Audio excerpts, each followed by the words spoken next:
فيديو اليوم وطريقة عمل برسيل جل بجودة عالية جدا وبدون نقطة ملح وبطريقة سهلة جدا، وحاجة حبايبي متكلفة وزي الشركات. شايفين اللزوجة دي كلها لزوجة بتنزل كريمة اهي يا جماعة بدون نقطة ملح. فبدون كلام كتير فيلا بينا على فيديو التصنيع وطريقة التصنيع. السلام عليكم ورحمة الله وبركاته. أهلا بكم حبايبي متابعين الكرام من مصر وجميع الدول العربية. دمتم ودامت أيامكم بكل الخير والحب والسعادة. بعد بسم الله والصلاة والسلام على رسول الله صلى الله عليه وعلى من والاه. معكم أخوكم أحمد الكومي، الأمل لتعليم صناعة المنظفات. احنا النهاردة حبايبي هنعمل برسيل جل بجودة عالية جدا زي الشركات. برسيل جل بدون نقطة ملح، ومعنى انه برسيل جل بدون نقطة ملح معنى كده انه واخد نسبة عالية جدا من الخامات. مش بس كده، هيكون برسيل جل للغسالات العادية والغسالات الاوتوماتيك، وهقول لكم ازاي تحولوه اوتوماتيك. اول حاجه معانا هنجيب الحاجه اللي احنا هنصنع فيها. هنضيف اول حاجه معانا 500 جرام من الميه. دي ميه هنضيف 500 جرام بالظبط من الميه، نص كيلو من الميه. طبعا احنا النهارده هنصنع لتر كيلو، احنا هنصنع النهارده كيلو.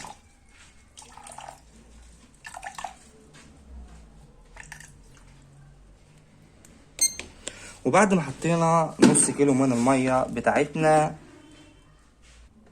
هننزل طبعا اول حاجه على الميه بتاعتنا 2 جرام من الاديتا. هنضيف 2 جرام بالظبط من الاديتا. طبعا انا حاطط الميزانه تحت، بوزن كل حاجه بالجرام عشان التركيبه تطلع معايا مظبوطه بنسبه 100%. بعد ما حطينا الاديتا هقلب كويس جدا. طبعا الاديتا هتعالج لي الاملاح بتاعتي.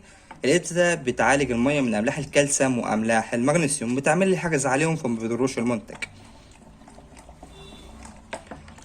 وبعد ما حطينا الاديتا وقلبناها كويس جدا، دلوقتي هنحط 2 جرام من ملح الليمون. الافضل حبايبي ان احنا نسيب الاديتا تتفاعل مع الاملاح لو حوالي 10 دقايق ربع ساعه حتى تتفاعل مع الاملاح.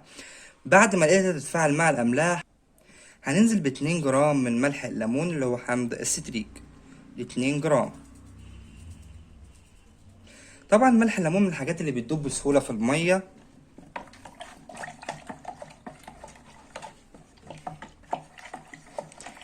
بعد ما دوبنا ملح الليمون اللي هو حمض الستريك او ستريك اسيد، حمض الستريك هو اسمه العلمي، ستريك اسيد، كل دي مسميات لملح الليمون. بعد ملح الليمون حبيبي هنزل بالتايلوز بتاعي. معايا بالظبط 2 جرام من التايلوز. طبعا التلج من الحاجات اللي هتعمل معايا الزوجة في المنتج حبايبي. اهم حاجة ان انا اقلب سريع جدا واضيف التلج مع التقليب السريع عشان ما يكلكعش مني ويعمل كتل ويبوظ في المنتج، يبقى بمصفى هشيله وارميه يبقى ما استفدتش منه. يبقى انا لازم اقلب الاول سريع بالشكل ده وانزل بالتايلوز مع التقليب السريع.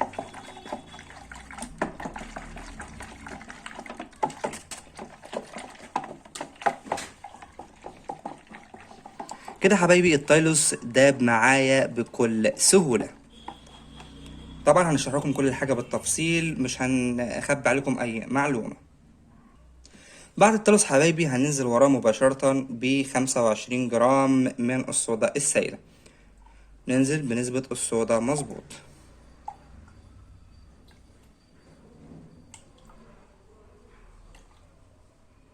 طبعا نزلنا بال25 جرام من الصودا السائلة، هنديهم تقليبة كويسة جدا.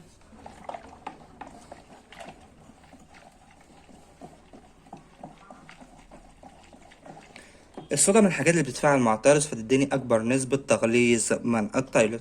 طبعا حبيبي احنا شغالين بطرق علمية وطرق مجربة، يعني مش شغالين وخلاص. في حالة حبيبي إذا ما كانش معانا صودا سايلة ومعانا صودا قشور، هنستخدم نص الكمية من الصودا القشور، لأن ضعف تركيز لأن الصودا القشور تركيزها ضعف تركيز الصودا السائلة. ولو سبت الصودا تتفاعل أكتر مع كل ما قعدت وقت، يعني تاخد لها حوالي 10 دقايق ولا ربع ساعة بالكفاية يعني تتفاعل مع التالوس، فأقدر أخد نسبة تغليظ من التالوس. نسيبها فترة حوالي ربع ساعة تتفاعل مع التالوس، فكده هقدر استفاد بجزيئات التالوس بنسبة 100%. وبعد ما سيبنا الصودا اتفاعلت مع التالوس، دلوقتي هنضيف 75 جرام من حمض السلفونيك. طبعا هنا أنا مستخدم سلفونيك شفاف وسلفونيك الأمل يا جماعة. شايفين الشفافية، شايفين النقاء. نخلي بالنا ونوزن 75 جرام عشان ما يزيدش مننا. ايوه 75 جرام. طبعا هنقلب كويس جدا. هو زاد معايا حاجة بسيطة بس مفيش أدنى مشكلة، حاجة بسيطة خالص. نخلي بالنا عشان ما يزيدش معانا، عشان ما نرجعش نبوظ النسب. هنقلب السلفونيك كويس جدا لحد ما يدوب. مهم جدا تقليب المواد الخام كويس جدا.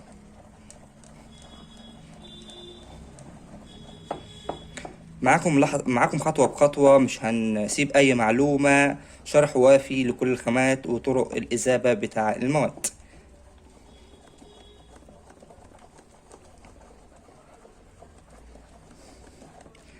بعد حبايبي ما دوبنا السلفونيك كويس جدا، هننزل وراه مباشرة ب10 جرام من الكمبرلان الكيدي.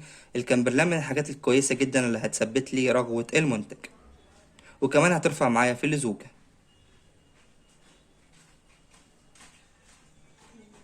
كده معايا 10 جرام بالظبط.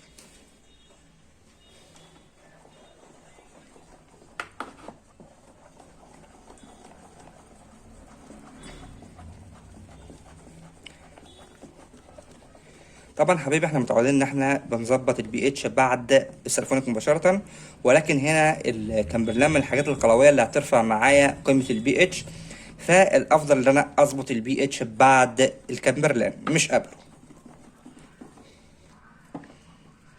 طبعا دلوقتي المفروض ان اسيب الصودا تتفاعل مع السلفونيك مع السلفونيك مع الكمبرلان، عشان اثناء تفاعل الصودا مع السلفونيك وده كله بيحصل ارتفاع في درجه حراره المنتج، فهنا البي اتش مش هيطلع معايا دقيق بنسبه 100%. نهدى لما المنتج يبرد شويه، او ممكن نظبط البي اتش عادي ونراجع البي اتش بتاعنا تاني يوم من التصنيع، او بعد التصنيع، او بعد مده لا تقل عن 5 6 ساعات. دلوقتي يا حبايبي نيجي لأهم نقطة، وهي ظبط البي اتش. هنا طبعا البي اتش مش على 7، هيكون على 8، علشان سنة القلوية تكون عالية شوية بسيطة، فيكون فعال أكتر في النظافة. طبعا هنقلب وناخد بعيد عن الرغوة زي ما قلت لكم.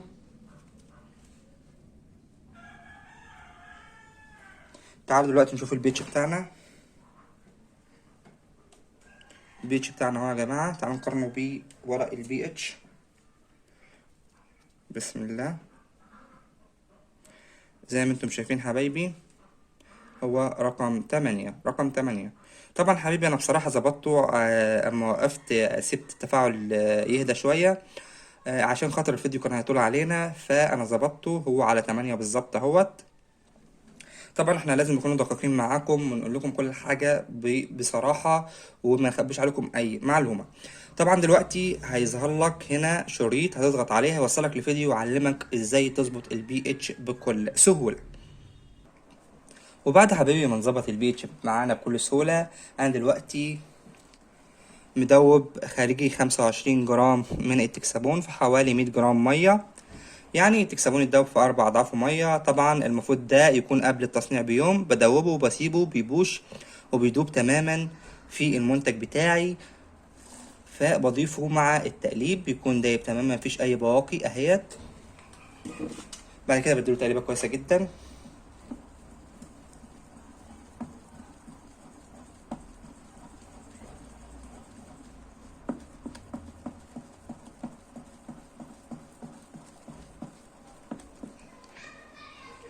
بعد ما ضفت التكسبون بتاعي دلوقتي حبيبي، بعد التكسبون مباشرة هننزل ب10 جرام من البيبي فور. البيبي فور من الحاجات الجميلة اللي هتزود معايا من رغوة المنتج. بعد ما نزلنا بالبيبي فور بتاعنا اللي هيزود لنا من رغوة المنتج، وبعد حبايبي كده ما دوبنا البيبي فور كويس جدا، دلوقتي انا محضر معايا 20 جرام من فاتي الكحول، واسمه العلمي ايسو كسيلات الكحول. فاتي الكحول من المواد الجميلة، مذيبة لبقع الزيت والشحوم من على الملابس، مذيبة عموما لأي زيوت وشحوم. مادة منظفة كويسة جدا. مادة فاتي الكحول. طبعا احنا حاطين 20 جرام، هنحط عليهم 50 جرام مية دافية، يعني ما تغليش مية دافية. بعد ما نحط المية الدافية ونقلبها كويس جدا، نسيبها لما تبرد تماما، وبعد ما تبرد تماما هننزل بال20 جرام فاتي الكحول الدايبين في 50 جرام مية دافية. بعد كده هنقلب المنتج كويس جدا.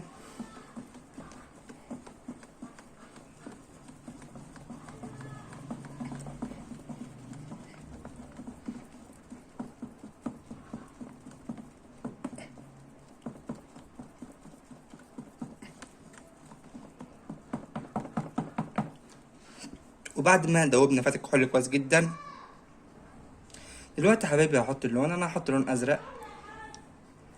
اللون زي ما تحبوا، اي لون تحبوه حطوه، والدرجه اللي انتوا تحبوها، غامق فاتح مفيش ادنى مشكله. بعد ما حطينا اللون هنقلبه كويس جدا.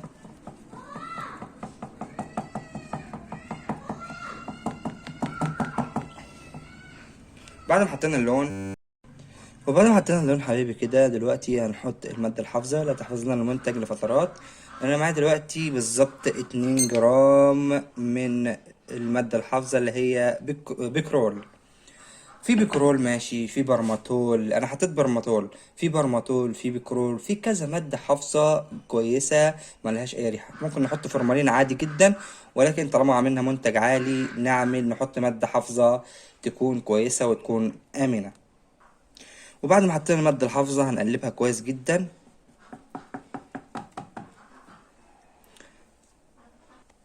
وبعد كده حبيبي هكمل ميتي للاخر. انا فاضل لي حاجه بسيطه خالص، بتاع حوالي 100 جرام بس اللي فاضلين، او 120 جرام.